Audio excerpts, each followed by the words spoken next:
আজকে আমরা যারা পুরুষ, যারা ছেলেরা আমরা খেদমত করি, ভালো ছেলেরা স্ত্রীকে বুঝায় আর কয়েকটা দিন মা বেঁচে থাকবে, একটু ধৈর্য ধারণ করো, একটু খেদমত করি, অর্থাৎ অপেক্ষায় আছে মা তো চলে যাবে, এরপরে আমাকে আর খেদমত করা লাগবে না। কিন্তু মা সন্তানের যখন সেবা যত্ন করত, তাকে বাঁচিয়ে রাখার জন্য, পৃথিবীতে যত বড় বিপদ আসুক না কেন, পাহাড় সম বিপদ সামনে আসলেও কোন খেদমত গুজার সন্তান যে আল্লাহর জন্য বাবা মাকে খেদমত করে, তার পাহাড় সম বিপদ আমার আল্লাহ মুহূর্তের মধ্যে নিমিষেই তার থেকে দূরে সরিয়ে দিলেন। তার জিন্দেগির বড় বড় অপরাধগুলোকে, যে সন্তান মা বাবার খেদমত করে, অপরাধগুলোকে আমার আল্লাহ রাব্বুল আলামিন নিঃশেষ করে দিবেন। বাবা মার খেদমতের মাধ্যমে সন্তানের জমাট বাঁধা গুনাহগুলোকে ঝরতে থাকে, মোচন হতে থাকে। সন্তান বাবা মার জন্য তার সামর্থ্যের জায়গা থেকে খরচ করবে, ব্যয় করবে, এটা সন্তানের উপর কখনো ফরজ, কখনো ওয়াজিব, কখনো মুস্তাহাব। যদি বাবা মার সামর্থ্য না থাকে, বাবা মার ঔষধ কেনার টাকা নাই, খাবার দাবারের টাকা নাই, কাপড় চোপড়ের টাকা নাই, যদি মা বাবা এই অবস্থায় থাকে, তাহলে ওই মা বাবার খরচ ব্যয়ভার যদি বহন করার সামর্থ্য সন্তানের থাকে, তাহলে প্রতিটি সন্তানের জন্য খরচ করা ফরজ আইন। নবী বললেন, যেই সন্তান বাবা মাকে ভালো রাখার জন্য মেহনত করে, চেষ্টা করে, কষ্ট করে, সে ওই মেহনতটা করতেছে যে বাবা মাকে একটু ভালো রাখার জন্য, আমার আল্লাহ রাব্বুল আলামিন ওই মেহনতটাকে আল্লাহর রাস্তায় সময় দেওয়ার, আল্লাহর রাস্তায় যুদ্ধ করার যে সওয়াব, আমার আল্লাহ রাব্বুল আলামিন সেই সওয়াবটাকে দান করবেন। আমাদের আলোচ্য বিষয় ছিল বাবা মার প্রতি সন্তানের দায়িত্ব এবং কর্তব্য। ইতিমধ্যেই বাবা মার প্রতি সন্তানের দায়িত্ব এবং কর্তব্যের মধ্যে তিনটি আলোচনা আমরা করেছি। প্রথম দায়িত্ব এবং কর্তব্য হচ্ছে, বাবা মা সুস্থ হোক অসুস্থ হোক, মুসলিম হোক অমুসলিম হোক, ন্যায়পরায়ণ হোক অথবা অবিবেচক হোক, যাই হোক না কেন, সন্তান সারা জীবন মা বাবার সাথে সুন্দর আচরণ সন্তানকে করতেই হবে। এটা হলো সন্তান, বাবা মার প্রতি সন্তানের প্রথম দায়িত্ব। ২ নম্বর দায়িত্ব, আল্লাহ এবং রাসূলের বিরুদ্ধে যদি না যায়, এমন কোন আদেশ নিষেধ যদি বাবা মা সন্তানকে দিয়ে থাকেন, সে আদেশ নিষেধ সামর্থ্যের সবটুকু দিয়ে পালন করা, এটা প্রতিটি সন্তানের উপর ফরজ। এটা বাবা মার অধিকার সন্তানের কাছে। একটি ছোট শর্ত হলো, আদেশ নিষেধ আমার আল্লাহ রাব্বুল আলামিনের বিরুদ্ধে যেতে পারবে না এবং রাসূলের বিরুদ্ধে যেতে পারবে না। যদি আল্লাহ এবং রাসূলের বিরুদ্ধে গিয়ে বাবা মা কোনো আদেশ নিষেধ করেন, সেক্ষেত্রে সন্তান বাবা মার কথা শুনবে না, বরং আল্লাহ এবং রাসূলের কথাই মানবে। ৩ নম্বর দায়িত্ব, সন্তান সারা জীবন মা বাবার সাথে নরম ভাষায় কথা বলে, কোনদিন শক্ত ভাষায়, কর্কশ ভাষায় সন্তান বাবা মার সাথে কথা বলতে পারবে না, পারে না। এই ৩টা অধিকার বাবা মার প্রতি সন্তানের দায়িত্ব এবং কর্তব্যের মধ্যে, এই ৩টি নিয়ে আমি বিস্তারিত আলোচনা আপনাদের খেদমতে করার চেষ্টা করেছিলাম। আজকে ৪ নম্বর দায়িত্ব এবং কর্তব্য হচ্ছে, সন্তান যথাসাধ্য তার সামর্থ্যের সবটুকু দিয়ে বাবা মার খেদমত করবে, বাবা মার সেবা করবে, বাবা মার যত্ন করবে। এটা সন্তানের প্রতি বাবা মার একটা অধিকার। পৃথিবীর সারা অনেক মনীষীগণ তো এমন কথা বলেছেন, যদি কোরআন সুন্নায় এই কথা নাও আসতো যে বাবা মার খেদমত করতে হবে, এ মর্মে যদি কোরআন সুন্নায় কোনো নির্দেশনা নাও আসতো, তথাপিও মানুষের বিবেক, এই বুদ্ধি খাটিয়ে, বিবেক খাটিয়ে বাবা মার খেদমত করা তার জন্য ওয়াজিব ছিল। কারণ মানুষ বিবেক খাটিয়ে কত কিছুই তো বোঝে। যে কোনো সুস্থ বিবেক বলতো না বাবা মার সেবা করতেই হবে। পৃথিবীর সারা একজন ইসলামিক মনীষী আল্লামা ইবনু কুদামা তিনি বলেছেন, মানুষের কোরআন সুন্নায় যদি এ কথা উল্লেখ নাও হতো, তথাপিও বাবা মার খেদমত করা প্রতিটি সন্তানের জন্য এটা আবশ্যক ছিল। আমি আপনাদেরকে সাহাবায়ে কেরাম বাবা মার খেদমত কিভাবে করতেন এর কয়েকটি উদাহরণ আমি আপনাদের সামনে পেশ করতে চাই।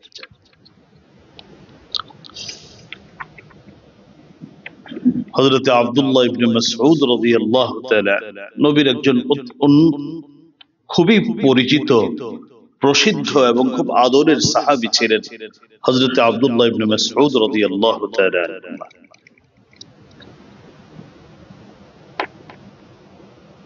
হযরত আনাস ইবনে নজর আল আশজাঈ রাদিয়াল্লাহু তাআলা কর্তৃক বর্ণিত হাদিস, তিনি বলেন, ইস্তাকাত উম্মু ইবনে মাসউদ, হযরত আব্দুল্লাহ ইবনে মাসউদের মা একদিন সন্তানের কাছে একটু পানি চাইলেন। বললেন, মা আমি পানি পান করব, পানি আনো। এটা তো নবীর যুগ থেকে প্রায় ১৫০০ বছর পরে। এখনো আরবের এমন অনেক এলাকা আছে যেখানে এক ফোঁটা পানি নেই, বসবাস করতে পারে না পানি না থাকার কারণে। ১৫০০ বছর আগের কথা। হযরত আব্দুল্লাহ ইবনে মাসউদের মা পানি চাইলেন, কিন্তু আশপাশে কোথাও পানি নেই। তিনি পানি আনার জন্য দূরে গেলেন। ইস্তাকাত উম্মু মাসউদ ماء في بعض الليالي فذهب فجاءها بشربة فوجدها قد ذهب بها النوم فثبت بالشربة عند رأسها حتى أصبح। দূরে গেলেন পানি আনার জন্য, পানি আনলেন, কিন্তু পানি আনতে দেরি হওয়ায় হযরত আব্দুল্লাহ ইবনে মাসউদের মা ঘুমিয়ে পড়লেন। এবার সন্তানের সামনে দুটো পথ খোলা, একটি হচ্ছে পানি রেখে চলে যাওয়া, অথবা পানি নিয়ে দাঁড়িয়ে থাকা, বসে থাকা। হযরত আব্দুল্লাহ ইবনে মাসউদের মা ঘুমিয়ে পড়লেন। হযরত আব্দুল্লাহ ইবনে মাসউদ ওই পানির পাত্রটা হাতে নিয়ে মা ঘুমন্ত মার মাথার পাশে দাঁড়িয়ে থাকলেন। কতক্ষণ পর্যন্ত? ফজর পর্যন্ত। উদ্দেশ্য হলো, যদি আমার মা এর মধ্যে জাগ্রত হয়, পানি চান, আর পানি যদি আমি এখানে রেখে যাই, যদি খুঁজে পেতে তার দেরি হয়, অন্ধকার, তখন তো আলোর এত সুন্দর ব্যবস্থা ছিল না। হযরত আব্দুল্লাহ ইবনে মাসউদ রাদিয়াল্লাহু তাআলা আনহু মাকে এতটুকু কষ্ট দিতে নারাজ। তিনি সারা রাত হযরত আব্দুল্লাহ ইবনে মাসউদ মার মাথার পাশে অপেক্ষা করছিলেন। সকাল হয়েছে, ফজরের নামাজের জন্য মা উঠেছেন, পানিটা মার হাতে তুলে দিয়ে বলেছেন, মা এই তো তোমার পানি। বিররুল ওয়ালিদাইন ইবনুল জাওজি কিতাবের মধ্যে হাদিসটিও আপনারা পেয়ে যাবেন। সাহাবীদের মা বাবার খেদমতের একটা দৃষ্টান্ত আপনাদের সামনে পেশ করলাম। আরেকটা দৃষ্টান্ত, হযরত আলী রাদিয়াল্লাহু তাআলা তার একজন সন্তান ছিলেন, নাম ছিল মুহাম্মদ। হযরত আলী রাদিয়াল্লাহু তাআলা আনহার এক স্ত্রী তো হযরতে ফাতেমা রাদিয়াল্লাহু তাআলা আনহা ইন্তেকাল করেন। তার আরেক স্ত্রীর নাম ছিল খাওলা। তিনি অসুস্থ হয়ে পড়েন। সন্তান মুহাম্মদ ইবনে আলী রাদিয়াল্লাহু তাআলা, এই মুহাম্মদ তিনি অসুস্থ মার কিভাবে সেবা করতেন? কিতাবের মধ্যে পাওয়া যায় যে তিনি নিজ হাতে নিজের মাকে গোসল করাতেন। অসুস্থ মা, ঠিক আছে তিনি অসুস্থ, উনি বিছানায় পড়ে থাকেন, এটা সত্য, কিন্তু সন্তান আমার মা, আমি আমার মা সুস্থ থাকলে বা আমরা সুস্থ মানুষ যেভাবে গোসল করি, সাবান ব্যবহার করি, নিজেকে পরিচ্ছন্ন করি, হযরতে মুহাম্মদ ইবনে আলী তার এই অসুস্থ মাকে গোসল করাতেন খিতমি, সাবান জাতীয় সুগন্ধি জাতীয় এক ধরনের পাতা, এগুলো উনি কালেক্ট করতেন, বিভিন্ন জায়গা থেকে জোগাড় করতেন, ওগুলো দিয়ে তার অসুস্থ মাকে নিজের হাতে গোসল করাতেন। গোসল শেষে অসুস্থ মাকে নিজের হাতে নিজের হাতে সন্তান নিজের হাতে মার চুল আঁচড়িয়ে দিতেন, এরপরে আঁচড়াতেন আর চুমু দিতেন, বারবার ছেড়ে মাকে চুমু দিতেন, আদর করতেন যে আরে আমার কত নসিব ভালো যে আমি আমার মাকে আমার জীবনে পেয়েছি, হোক না অসুস্থ তিনি। শুধু তাই নয়, যেহেতু বৃদ্ধা হয়ে গিয়েছিলেন, চুল সাদা হয়ে গিয়েছিল, কিন্তু সন্তান অসুস্থ মা মাকে এভাবে দেখতে পছন্দ করে না, এই জন্য খিজাব মেহেদি জাতীয় বিভিন্ন কিছু দিয়ে মার চুলকে সুন্দর করতেন, করে একেবারে মাকে সাজিয়ে গুছিয়ে রাখার চেষ্টা করতেন। আত-তাবাকাত আল-কুবরা লিইবনে সাদ কিতাবের মধ্যে এই কথাগুলো আপনারা পাবেন। আপনাদেরকে আরো দুটো হাদিস শোনাই। হাদিসের প্রথম হাদিসটি ইমামে বুখারী তাল আদাবুল মুফরাদ কিতাবের মধ্যে হাদিসটুকু এনেছেন হযরতে আবু বুরদা রাদিয়াল্লাহু তাআলা আনহু থেকে বর্ণিত। নবীর সাহাবী হযরতে আবু বুরদা বলেন যে তিনি হযরত আব্দুল্লাহ ইবনে ওমরের পাশে উপস্থিত ছিলেন, অর্থাৎ দুজন সাহাবী, হযরতে আবু বুরদা এবং হযরতে আব্দুল্লাহ ইবনে ওমর, দুজন পবিত্র কাবার পাশে বসে আছে। দেখেন একজন ব্যক্তি ওয়ারাজুলুন ইয়ামানিয়ুন يطوف بالبيت حمل أمه وراء ظهره وهو يقول إني لها بعيرها المذلل إن أذعرت ركابها لم أذعر। দুই সাহাবী তাকিয়ে তাকিয়ে দেখেন যে একজন ইয়ামানি ব্যক্তি, ইয়ামান থেকে আগমনকারী একজন ব্যক্তি, ইয়াতুফু বিল বাইতি, কাবা ঘরের তওয়াফ করছেন। হামালা উম্মাহু ওয়ারা যাহরিহি, নিজে তওয়াফ করছেন আর তার পিঠের মধ্যে তার মাকে উঠিয়েছেন, তার কাঁধে তার মাকে উঠিয়েছেন, মাকে নিয়ে সন্তান তওয়াফ করছেন। এবং সে আনন্দে একটা কবিতা পড়ছিলেন, ইন্নী লাহা বাঈরুহা আল মুদাল্লাল ইন উযইরাত নিকাবুহা লাম উযআর, বলতেছিলেন আমি আমার মতো এরকম অনুগত বাহন আমার মার জন্য, আমার মতো অনুগত বাহন পৃথিবীতে আর খুঁজে পাবে না। আমি আমার মার বাহন। পৃথিবীর সকল বাহন যদি ক্লান্ত হয়ে যায়, আমার মাকে নিয়ে পৃথিবীর যে কোনো বাহন আর যদি নিতে সামর্থ্য নাও রাখে, আমি আমার জীবনের সবটুকু দিয়ে আমার মাকে বহন করাবো। এইভাবে করে কবিতা আবৃত্তি করছেন আর কাবা ঘরের তওয়াফ করছেন। আর তাদের এই তওয়াফের চিত্র দেখছেন নবীর দুই সাহাবী হযরতে আবু বুরদা এবং হযরতে আব্দুল্লাহ ইবনে ওমর। তওয়াফ শেষে হযরত আব্দুল্লাহ ইবনে ওমরকে তো চিনেন, ইয়ামানি সাহাব, ইয়ামানি ব্যক্তি। উনি বললেন, হে আব্দুল্লাহ ইবনে ওমর, আতারানি জাযাইতুহা قال لا ولا بسفرة واحدة। আব্দুল্লাহ ইবনে ওমরকে বলেন, হে আব্দুল্লাহ ইবনে ওমর, হে নবীর সাহাবী ইবনে ওমর, আমি আপনার কাছে একটা বিষয় জানতে চাই। আমি যে আমার মার এত খেদমত করি, আজকে সেই ইয়ামান থেকে আমার মাকে বহন করে করে, ওই সময় তার হুইল চেয়ার ছিল না, আমার মাকে কষ্ট করে পথে ঘাটে এভাবে করে আমি কাঁধে করে এনেছি, এখন আজকে বাইতুল্লাহর তওয়াফ করছি, আমি কি আমার মার কিছুটা ঋণ পরিশোধ করতে পেরেছি? হে আব্দুল্লাহ ইবনে ওমর, আপনি আমাকে এই বিষয়ে একটু কিছু জানান, আপনার মতামত শুনতে চাই। হযরতে আব্দুল্লাহ ইবনে ওমর বললেন, লা, প্রশ্নই ওঠে না। এই খেদমত করে মনে করছো মার ঋণ কিছু পরিশোধ করছো না? ওয়ালা বিজাফরাতিন ওয়াহিদাতিন,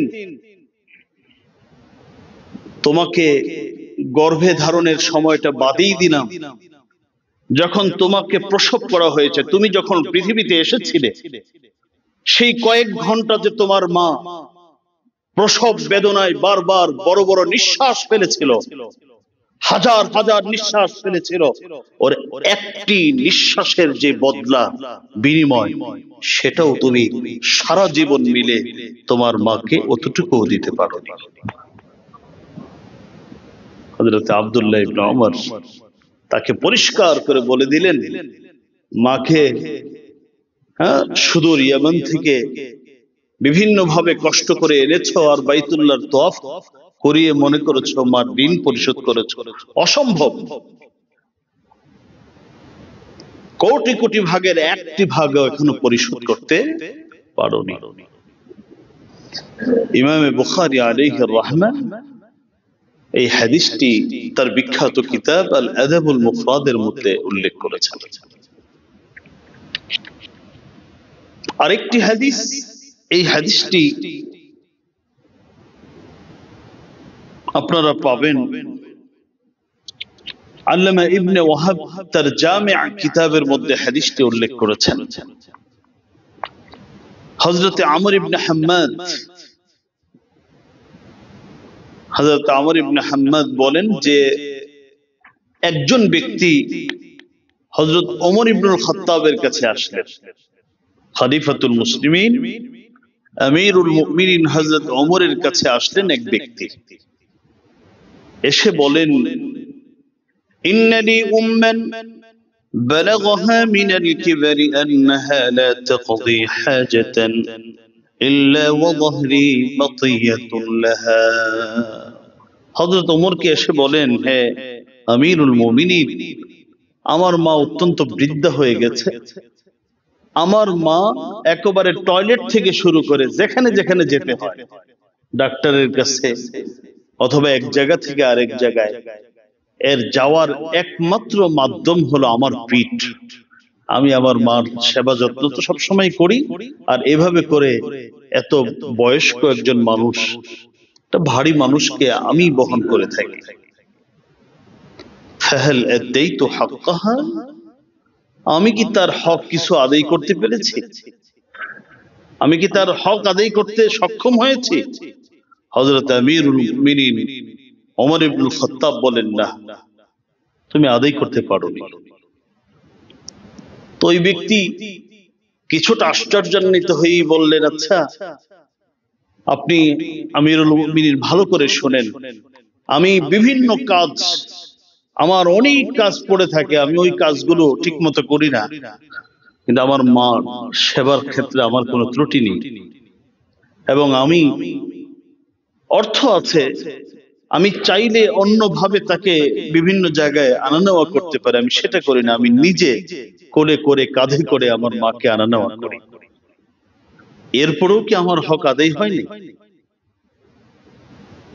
হযরত ওমর ইবনুল খাত্তাব রাদিয়াল্লাহু তাআলা একটা অত্যন্ত গুরুত্বপূর্ণ একটা কথা বললেন।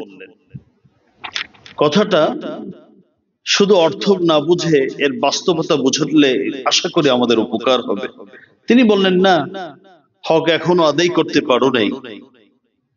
কেন?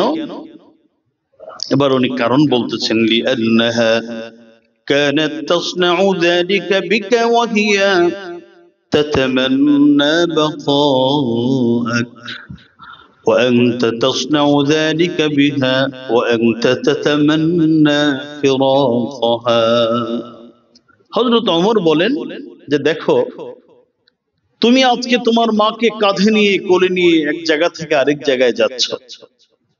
একদিন যখন তুমি ছোট ছিলে, তোমাকে তোমার মা কাঁধে কোলে নিয়ে এইভাবে বহন করেছিলেন, কিন্তু দুটার মধ্যে একটা বড় ব্যবধান আছে। তোমার মা কোলে কাঁধে নিয়ে তোমাকে মানুষ করেছিলেন যে তুমি বেঁচে থাকো, তোমাকে লালন পালন করে বড় বানাবার, তোমাকে সুস্থ রাখার জন্য তোমার মা এভাবে করে তোমাকে বহন করেছিলেন। আর তুমিও বহন করো এই নিয়তে যে আমার মা তো কয়দিন পরে চলেই যাবে, আর কয়টা দিন,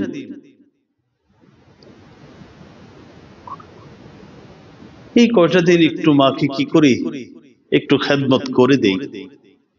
অর্থাৎ তুমি অপেক্ষায় আছো তোমার মা চলে যাবে, এই জন্য খেদমত করছো। আর তোমার মা তোমাকে বাঁচিয়ে রাখার জন্য, তোমাকে সুস্থ রাখার জন্য তিনি তোমার সেবা করেছেন। আজকে আমরা যারা পুরুষ, যারা ছেলেরা আমরা খেদমত করি, ভালো ছেলেরা স্ত্রীকে বুঝায় আর কয়েকটা দিন মা বেঁচে থাকবে, একটু ধৈর্য ধারণ করো, একটু খেদমত করি। অর্থাৎ অপেক্ষায় আছে মা তো চলে যাবে, এরপরে আমাকে আর খেদমত করা লাগবে না। কিন্তু মা সন্তানের যখন সেবা যত্ন করত, তাকে বাঁচিয়ে রাখার জন্য, এই হলো ব্যবধান। হযরত ওমর বলেন, তুমিও তোমার মাকে আজকে কোলে কাঁধে নিয়ে চলাফেরা করছো, অপেক্ষা আছো কখন মা চলে যাবে, কিন্তু তোমার মা এই অপেক্ষা করেন নাই। তোমার মা তোমাকে বাঁচিয়ে রাখার জন্য, তোমাকে গড়ে তোলবার জন্য এভাবে কোলে কাঁধে নিয়ে মানুষ করেছে। মুহতারাম হাজিরিন, মা বাবার খেদমতের গুরুত্ব সম্পর্কে একটা অনেক বড় হাদিস, অনেক বড়।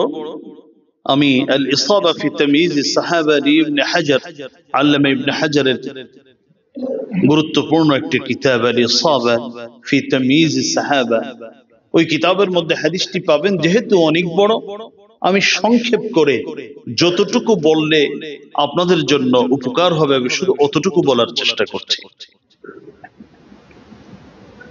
হযরত উমাইয়া ইবনে আসকার আল কিনানি, হযরত উমাইয়া ইবনে আসকার আল কিনানি রাদিয়াল্লাহু তাআলা, নবীর সাহাবী। তিনি মদিনাতে বসবাস করার জন্য ভিন্ন এলাকা থেকে হিজরত করে সপরিবারে চলে আসছেন। উদ্দেশ্য হলো নবীর শহর মদিনাতে বসবাস করবেন। বসবাস করছেন, তার এক সন্তান ছিল। এই সন্তান বড় আজীব সন্তান। খেদমত কিভাবে করতে হয় মা বাবাকে, এবং মা বাবাকে খেদমত করে কিভাবে মন জয় করতে হয়, ওই সাহাবীর সন্তান থেকে শিখার অনেক কিছু আছে। অর্থাৎ বাবা মার অত্যন্ত খেদমত গুজার সন্তান। দুজন সাহাবীর সাথে তার সাক্ষাৎ হলো। তিনি প্রশ্ন করলেন, আচ্ছা আমাকে এমন একটা আমলের কথা বলুন আপনারা, যে আমল করলে আল্লাহ সন্তুষ্ট হবেন। তো ওনারা বললেন, আল জিহাদ ফি সাবিলিল্লাহ, জিহাদের আমলটা অনেক গুরুত্বপূর্ণ, তুমি এই আমলটা করতে পারো। তো সন্তান কালক্ষেপণ না করে হযরত ওমর ইবনুল খাত্তাব আমিরুল মুমিনিনের কাছে চলে গেলেন। গিয়ে বললেন, আমিরুল মুমিনিন, আমরা হিজরত করে মদিনাতে এসেছি, মদিনায় বসবাস করি। নবীর দুজন সাহাবীর কাছ থেকে শুনেছি জিহাদ অত্যন্ত গুরুত্বপূর্ণ ইবাদত। আমি তো এই ইবাদত থেকে বঞ্চিত ছিলাম এতদিন, মা বাবার খেদমত করতে গিয়ে এটা করতে পারিনি। এখন আমি জিহাদে যাব, আপনি পারমিশন দেন। হযরত ওমর বললেন, পারমিশন আমার থেকে নিলে হবে না, মা বাবার কাছ থেকে পারমিশন নিয়ে আসো। আল্লাহু আকবার। এবার সাহাবীর সন্তান তিনি বাজার থেকে একটা গোলাম ক্রয় করলেন, কারণ উনি যে যাবেন, মা বাবার সেবা কে করবেন? তার মা বাবা বৃদ্ধ বৃদ্ধা, এই জন্য একজন গোলাম ক্রয় করলেন। গোলামকে কিভাবে মা বাবার খেদমত করতে হবে সব বুঝাই দিলেন। সহজ ভাষায় একজন চাকর ঠিক করলেন, খাদেম ঠিক করলেন। মা বাবাকে গিয়ে বললেন যে আমাকে একটু অনুমতি দেন, আমি একটু জিহাদে যাব, আপাতত কিছুদিনের জন্য খেদমত করবে এই চাকর, এই গোলাম। মা বাবা প্রথমত অনুমতি দিতে চাচ্ছিলেন না, কিন্তু সন্তানের মুখের দিকে তাকিয়ে অনুমতি দিলেন। এবার সন্তান বাবা মার অনুমতি পেয়ে আমিরুল মুমিনিনের কাছে গিয়ে বললেন যে অনুমতি পেয়েছি। হযরত ওমর ইবনুল খাত্তাব তাকে জিহাদে যাওয়ার পারমিশন দিলেন। বয়স্ক মা বাবা যাদের আছে, মানুষ যখন বয়স বেড়ে যায় তখন তারা কেমন জানি মনের দিক থেকে ছোট হয়ে যায়, ছোট বাচ্চাদের মতো হয়ে যায়। এমন এমন আবদার, এমন এমন চিন্তা মাথায় আসে যেগুলো যুবক বয়সে কল্পনাও হয়তো সে করেনি, এমন চিন্তা আসে। একদিন এক গাছের নিচে বসে আছেন মা বাবা, হঠাৎ করে দেখে যে দুটা পাখি, একটা বাচ্চা পাখি আর একটা মা পাখি, দুটা খুব খেলাধুলা করছে। এগুলো দেখার পরে তার সন্তানের কথা খুব মনে পড়ছে। আরে আমার সন্তান যদি পাশে থাকতো এই বৃদ্ধ বয়সে, আমার সন্তানটা থাকলে তো আমরাও এরকম ভালো থাকতে পারতাম। এই কথা চিন্তা করে তাদের কান্না চলে আসছে। কিছু কান্না করে হযরত ওমরের কাছে চলে গেছে, গিয়ে বলে, আমিরুল মুমিনিন, আমার সন্তান কোথায়? জিহাদে গেছে। আপনি তো অনুমতি দিয়েছেন, এই জন্য আমি জিহাদে যাওয়ার পারমিশন দিয়েছি। বললেন, না, আমার সন্তানকে দ্রুত এনে দাও। যদি এনে না দাও তাহলে হজের যে মৌসুম আসতেছে ওই সময় আমি আরাফার মাঠে গিয়ে আমি তোমার বিরুদ্ধে আল্লাহর কাছে নালিশ দিব। হযরত ওমর কয়, কি বিপদে পড়লাম?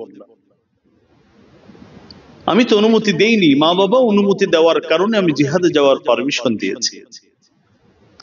যাই হোক, হযরত ওমর ইবনুল খাত্তাব রাদিয়াল্লাহু তাআলা আনহু ওই সাহাবীর সন্তান জিহাদে যেখানে গিয়েছেন ওখান থেকে ডাকালেন, খবর পাঠালেন, আসলেন।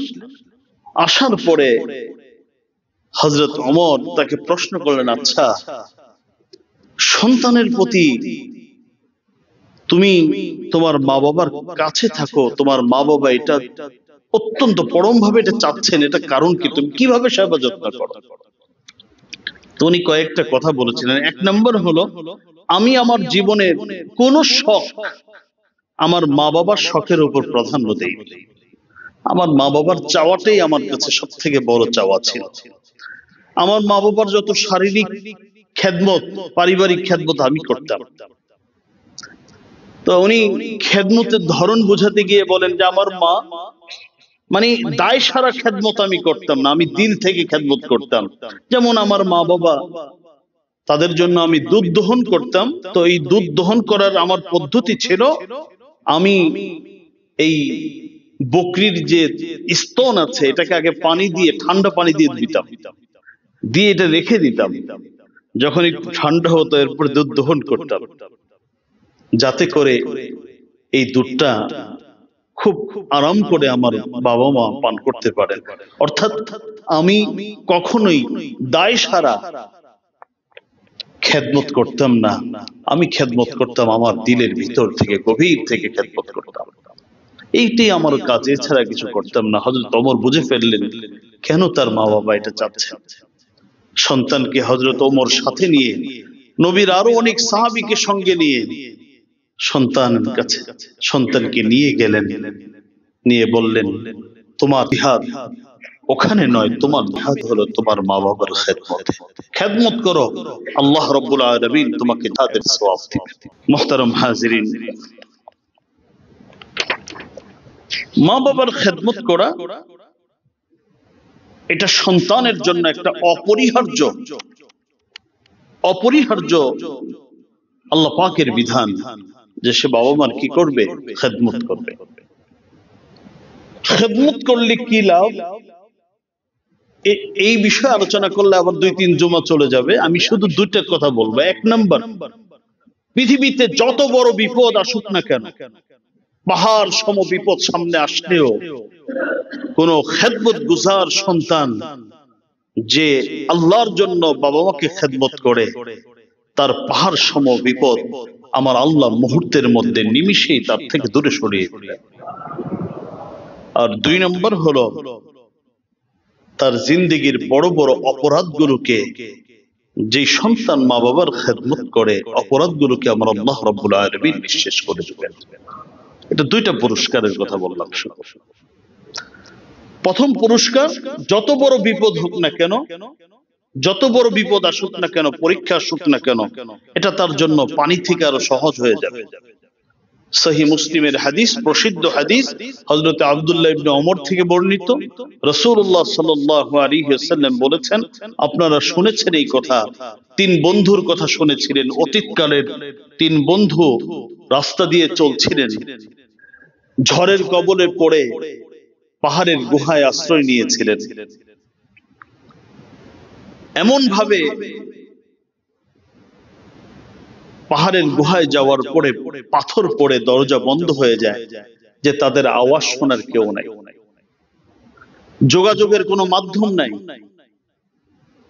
ঠিক ওই কঠিন মুহূর্তে 3 বন্ধু সলা পরামর্শ করলো, এখান থেকে বাঁচার কি উপায়। এক বন্ধু বলল, আসো আমরা আমাদের জীবনের যে ইবাদতটা, যে আমলটা শুধু আল্লাহর জন্য করেছি, ওই আমলটা আজকে সামনে রেখে আল্লাহর কাছে দোয়া করি, আল্লাহ ওই আমলটা তো তোমার জন্য করেছিলাম, ওইটার বরকতে হলো আজকে আমাদেরকে মাফ করো। তা প্রথম সন্তান দোয়া করতেছিল যে, আল্লাহ তুমি জানো আমার একাধিক সন্তান ছিল, আমি একজন রাখাল ছিলাম, আমার প্রতিদিনের আমল ছিল আমি প্রতিদিন রাখালি করে যখন আসতাম, ফিরে আসতাম, আমি দুধ দহন করতাম, নিজ হাতে দুধ দহন করে আমার ছোট সন্তানদেরকে কখনো আমার মা বাবার আগে দেইনি, আগে মা বাবাকে পান করিয়েছি, এরপর আমার সন্তান পরিবারকে পান করাতাম। তবে একদিন আমার আসতে একটু দেরি হয়েছিল, ফলশ্রুতিতে মা বাবা ঘুমিয়ে পড়েছিলেন। আমি দুধের পেয়ালাটা নিয়ে মা বাবার মাথার পাশে সারা রাত কাটিয়ে দিয়েছিলাম, অথচ আমার সন্তানদের খাবারের প্রয়োজন ছিল। তারা চেয়েছিল আমি আমার সন্তানদেরকে ওই রাত্রি তো আগে দেইনি, আগে আমার মা বাবাকে পান করিয়েছি, এরপরে আমার সন্তানকে পান করিয়েছিলাম। হে রব, এই আমলটা তো আমি তোমাকে খুশি করার জন্য করেছিলাম, আজকে এই কঠিন মুহূর্তে তুমি আমাদেরকে রক্ষা করো, পাথরটাকে অতটুকু কমপক্ষে সরিয়ে দাও যতটুকু সরালে আমরা বাহিরের কিছু দৃশ্য দেখতে পাই। আল্লাহ রাসূল বলেন, এই দোয়া করতে দেরি হয়েছে, এই খেদমত গুজার সন্তানের দোয়া আমার আল্লাহ কবুল করতে দেরি করে। সহিহ মুসলিমের হাদিস এটা।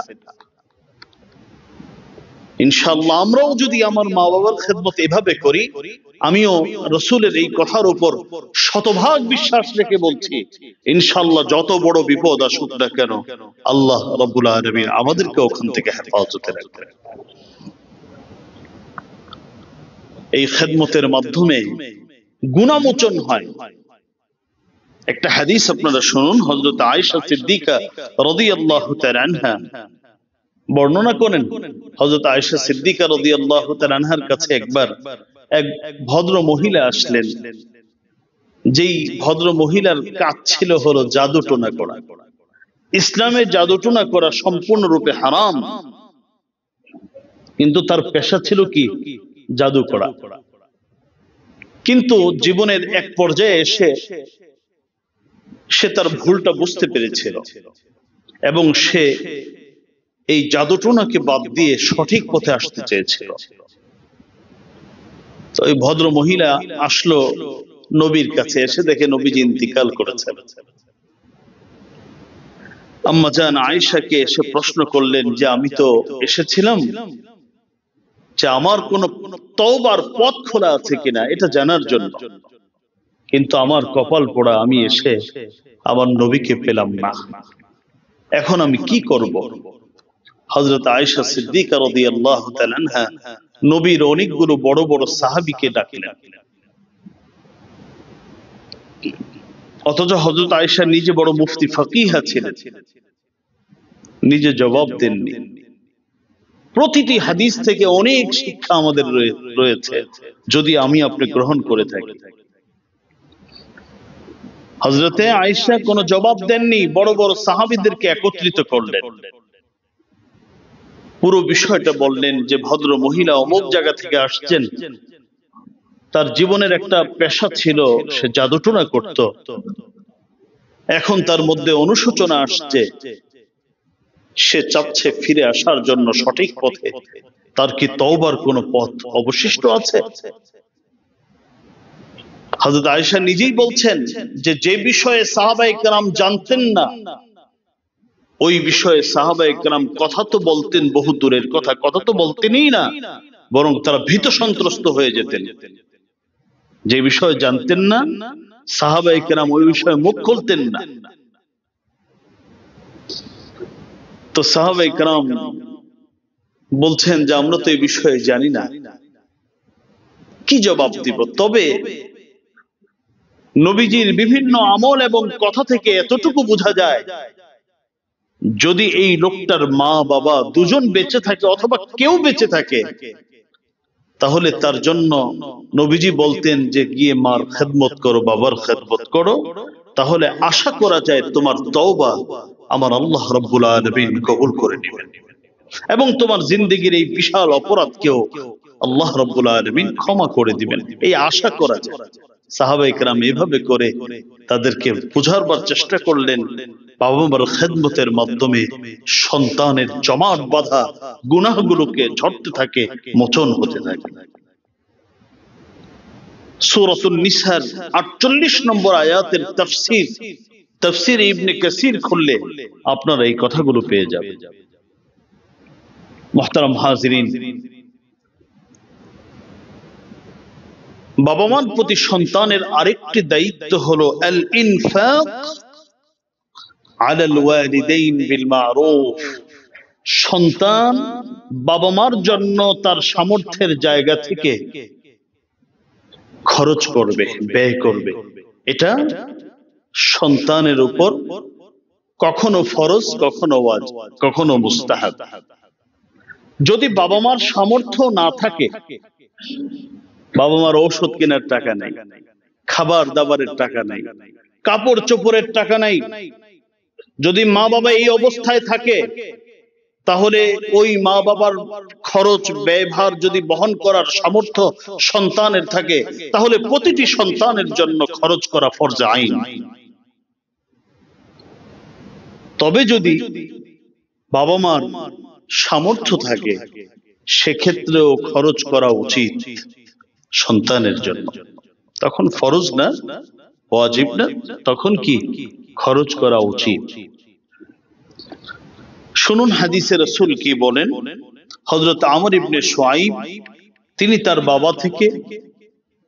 বাবা তার দাদা থেকে হাদিস বর্ণনা করেন, বলেন যে আন্না রাজুলান আতান নবিয়্য সাল্লাল্লাহু আলাইহি ওয়াসাল্লাম فقال يا رسول الله إن لي مالا وولدا وإن والدي يحتاج مالي قال أنت ومالك لوالدك إن أولادكم من أطيب كسبكم فكلوا من كسبكم من كسب أولادكم رواه أبو داود। হযরত আমর ইবনে শুআইব, আমর তার বাবা তার দাদা থেকে হাদিস বর্ণনা করেন যে এক ব্যক্তি নবীর কাছে আসলেন, এসে বললেন, ওগো নবীজি, আমার কিছু টাকা পয়সাও আছে, আবার আমার সন্তানও তো আছে, এদের ভবিষ্যৎ আছে না। এদিক দিয়ে আমার বাবা আমার কাছে টাকা পয়সা চায়, বলে যে বাবা এটা দাও ওইটা দাও। এখন আমি কি করব? আমার এই সন্তানের ভবিষ্যতের বিষয়ে আমাকে চিন্তা করতে হবে না? নবীজি বললেন, আনতা ওয়া মালুকা লিওয়ালিদিক, শুধু তোমার টাকা না, তুমি সহ তোমার বাবা। শুধু টাকা না, তোমার বাবার যতটুকু প্রয়োজন, যদি প্রয়োজন হয়ে থাকে এটা তোমাকে দিতেই হবে। শুধু দিতে হবে না, তুমি পুরাটাই তোমার বাবা।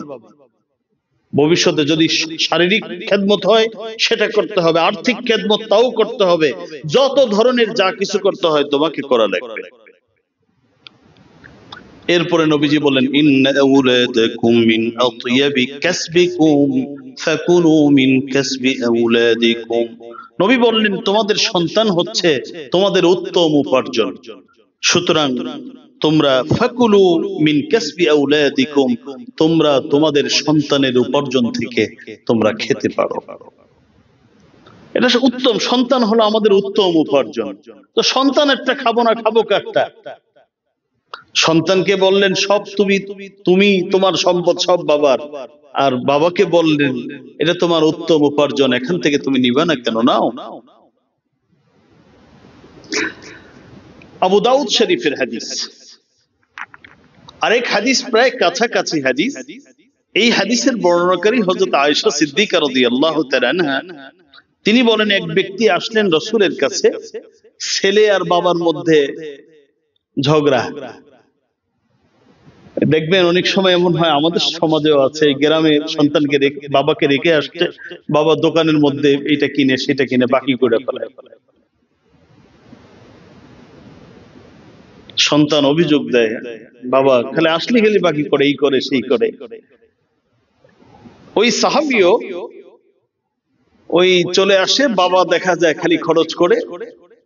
এই বিচার নিয়ে নবীর কাছে আসে, ওগো নবীজি, আমার বাবা এই কয়দিন আগে টাকা দিয়ে আসছে, এখন থেকে আবার ঋণ করে ফেলছে। নবীজি শোনার পরে শুধু বললেন, আনতা ওয়া মালুক লিআবিক।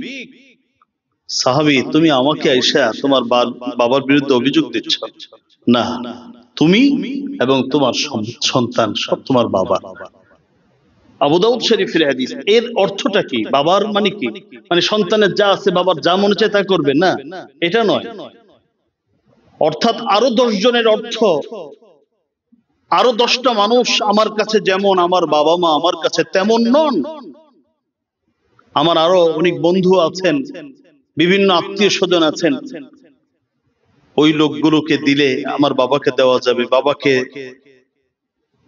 হিসাবটা এমন যেন না হয়, উনি ভিন্ন, মা বাবার স্থানটা ভিন্ন হবে প্রত্যেক সন্তানের কাছে। যদি তাদের আর্থিক প্রয়োজন থাকে তাহলে সামর্থ্যের জায়গা থেকে পূরণ করা আমাদের জন্য আবশ্যক। আর যদি ওই রকম প্রয়োজন না থাকে, সেটা তাও সুন্দর আচরণের মাধ্যমে সেটা কি করবে? সমাধান করবে। আরেকটা হাদিস আপনাদেরকে শোনাতে হয়, হযরত আবু হুরায়রা রাদিয়াল্লাহু তাআলা আনহু থেকে বর্ণিত একটা বড় হাদিস। হযরত আবু হুরায়রা বলেন, বাইনামা নাহনু জুলুসুন মা রাসূলিল্লাহি সাল্লাল্লাহু আলাইহি ওয়াসাল্লাম, আমরা কয়েকজন নবীর পাশে বসা ছিলাম। ঠিক ওই মুহূর্তে ইয তালা আলাইনা শাবুন, একজন সুঠম দেহের অধিকারী যুবক আসলো। আছে না কিছু মানুষকে দেখলেই বোঝা যায় এটা শক্তি সামর্থ্য আছে। হযরত আবু হুরায়রা বলেন, যখন আমরা তাকে দেখলাম, চোখে দেখলাম, এর বডি ফিটনেস দেখার পরে আমরা নিজেরা বলতে শুরু করলাম, লাউ আন্না হাদা শাব জাআলা শাবাবাহু ওয়া নাশাতাহু ওয়া কুওয়াতাহু ফি সাবিলিল্লাহ। আরে এই যুবকটা যদি তার এই শক্তি সামর্থ্য আল্লাহর রাস্তায় ব্যয় করে দিত, তাহলে তার কতই না ভালো হতো। এই কথা আমরা ওই যুবককে দেখে বলা বলি করছি। নবীজি আমাদের কথা শুনে ফেললেন। সামিআ মাকালাতানা রাসূলুল্লাহ সাল্লাল্লাহু আলাইহি ওয়াসাল্লাম, আল্লাহর নবী আমাদের কথা শুনে ফেললেন। শুনে আমাদেরকে বললেন, কি খবর? তোমরা আল্লাহর রাস্তা বলতে কি শুধু আল্লাহর রাস্তায় গিয়ে ইন্তিকাল করে শহীদ হওয়া কি আল্লাহর রাস্তা বুঝো? না, ওটাই শুধু আল্লাহর রাস্তা নয়। হ্যাঁ, ওটা আল্লাহর রাস্তা, কিন্তু আরো আল্লাহর রাস্তা আছে। কি আল্লাহর রাস্তা আছে নবী এবার বলে দিচ্ছেন। মান সাআ আলা ওয়ালিদাই ففي سبيل الله ومن سعى على عياله ففي سبيل الله ومن سعى على نفسه ليعفها ففي سبيل الله ومن سعى على التكاثر ففي سبيل الشيطان। নবী বললেন, যেই সন্তান বাবা মাকে ভালো রাখার জন্য মেহনত করে, চেষ্টা করে, কষ্ট করে, সে ওই মেহনতটা করতেছে যে বাবা মাকে একটু ভালো রাখার জন্য, আমার আল্লাহ রাব্বুল আলামিন ওই মেহনতটাকে আল্লাহর রাস্তায় সময় দেওয়ার, আল্লাহর রাস্তায় যুদ্ধ করার যে সওয়াব, আমার আল্লাহ রাব্বুল আলামিন সেই সওয়াবটাকে দান করবেন। যে ব্যক্তি তার সন্তানকে ভালো রাখার জন্য, স্ত্রীকে ভালো রাখার জন্য মেহনত করে, অতিরিক্ত মেহনত করে, সেটাও আল্লাহর রাস্তার মধ্যেই সে মেহনত করছে। যে ব্যক্তি নিজেকে মানুষের কাছে, মানুষের দ্বারস্থ না করার জন্য, মানুষের কাছে হাত না পাতার জন্য চেষ্টা করছে, সেও আল্লাহর রাস্তার চেষ্টা করছে। তবে যে ব্যক্তি মানুষের সাথে প্রতিযোগিতামূলক অর্থ কামাই করার প্রতিযোগিতায় নেমে গেছে, নামাজ, রোজা, হজ, কোনো কিছুর খোঁজখবর নাই, শুধু লাগবে, শুধু লাগবে, নবীজি বলেন ওটা হলো ফাফি সাবিলিশ শাইতান, ওইটা আল্লাহর রাস্তার কাজ না, ওটা হলো শয়তানের রাস্তার কাজ। ইমামে বাইহাকি হাদিসটি বাইহাকি শরীফের মধ্যে উল্লেখ করেছেন এবং আস-সিলসিলাতুস সাহিহার মধ্যেও হাদিসটি আপনারা পেয়ে যাবেন। মুহতারাম হাজিরিন, আরেকজন তাবিঈ হযরত মুহাম্মদ ইবনে সিরিন, তার সম্পর্কে পাওয়া যায় তিনি কিভাবে মা বাবাকে সন্তুষ্ট করার চেষ্টা করতেন। যে তখন ওই সময়ের কথা বলছি, একটা খেজুর গাছের মূল্য ছিল 1000 দিরহাম প্রায়, বা দিনার। মদিনার মধ্যে, এটা হযরত ওসমানের যুগের কথা বলছি। তো নবীজির পালক সন্তান ছিল হযরত যায়েদ ইবনে হারেসা, ওখান থেকে তার সন্তানের নাম ছিল হযরত উসামা। নবীজি খুব আদর করতেন হযরত উসামাকে। তো হযরত উসামা রাদিয়াল্লাহু তাআলা আনহা সুন্দর সুন্দর খেজুর গাছ, যেখানে অনেক দামি দামি খেজুর হয়, খেজুর গাছ কেটে ফেলতেন। কেটে, আপনারা এইটা বর্তমান যুগের মানুষ তো বললে বুঝবে না, কলা গাছ কেটে গ্রামগঞ্জের ওই ভিতরে একটা ইয়ে পাওয়া যায়, কি বলে এটাকে, হ্যাঁ, এটা শ্বাসে পাওয়া যায়, ওটা খেতে খুব মজা, এটা গ্রামগঞ্জের মানুষ খেয়ে থাকে। ঠিক খেজুর গাছের ভিতরে এরকম একটা ইয়ে আছে, মাথার দিক থেকে ওইটাকে কেটে আরবের মানুষ তখন মধু দিয়ে খাওয়াকে খুব পছন্দ করত, কিন্তু এটা পাওয়া যেত না সহজে। হযরত উসামার মা ওটাকে খুব পছন্দ করতেন। উনি খেজুর গাছ কেটে, পুরা খেজুর গাছ কেটে ওখান থেকে ওই ছোট্ট এটা বের করে মার জন্য নিয়ে যেতেন, মা এটা মধু দিয়ে খাবে। তো নবীর অনেক সাহাবী এবং মদিনার মানুষরা বলে, তুমি কি পাগল হয়ে গেছো? মা চাইছে দেখি কি হয়েছে, এটা দিয়ে কত বড় ব্যবসা হবে তোমার। হযরত উসামা রাদিয়াল্লাহু তাআলা আনহু বলেন, আমার মা খুশি হবেন, এটা কেন, আমার সামর্থ্যের যত কিছু ব্যয় করতে হয়, যদি আমার মা একটু খুশি হন, মুখে একটু হাসি ফোটাতে পারি, আমি ওটা করার জন্য প্রস্তুত। কারণ এই শিক্ষাই আমাকে রাসূল করিম সাল্লাল্লাহু আলাইহি ওয়াসাল্লাম দিয়েছেন। এভাবে করে সাহাবায়ে কেরাম মা বাবার পিছনে খরচ করতেন, ব্যয় করতেন, অর্থাৎ শুধু মার শখটা পূরণ করার জন্য। তারা কোনো খালি জরুরত নয়, জরুরত তো পূরণ করতেনই, তাদের শখও পূরণ করার চেষ্টা করতেন। এবং এটা আমাদেরও এই উচিত, আমাদের মধ্যে ওই আখলাক আনা। আল্লাহ আমাদেরকে কথাগুলো বুঝার, আমল করার তৌফিক দান করুন, আমিন। ওয়া আখিরু দাওয়ানা আনিল হামদুলিল্লাহি রাব্বিল আলামিন।